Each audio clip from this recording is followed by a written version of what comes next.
Her i Changzhou nu, og vi har det rigtig godt. Vi nyder samværet med lærerne på skolen her, og selvfølgelig også samværet med min gode kollega René. Men det eneste irriterende, det er jo, vi har nogen med, ikke også? Jo, vi har nogen med. Vi har en rigtig stor flok piger med, og de er i rigtig godt humør.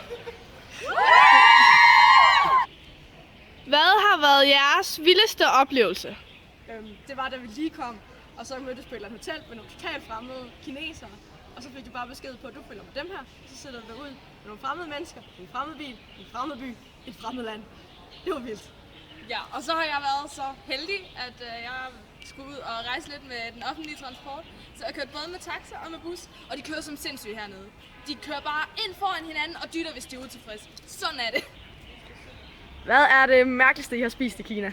For mit vedkommende er det vandmand. Og jeg har spist snegle. Min kinesiske mor kom og viste mig en spand fyldt med levende snegle, som hun så tilberedte og lod mig spise. Man skal sådan suge sneglen ud af sneglehuset. Og forresten så var kyllingefødder også ret klamme. Hvad har været den største udfordring her i Kina? Den største udfordring er helt sikkert, at jeg bor hos en familie, hvor ingen af forældrene taler et ord engelsk. Hvad er minus ved Kina? Kogt vand, helt sikkert. Jeg er virkelig træt af at drikke kogt vand og te 8 gange om dagen. Ja, jeg har slet ikke drukket vand hernede, så ja. Ja, og så er det det der med at sove på et bræt. Hvad glæder jeg mest til ved resten af turen i Kina? Vi glæder os mega meget til at komme til Shanghai og køre med lyntog, og så glæder vi os til at se Shanghai, og så glæder vi os til at shoppe og fyre en masse af penge af.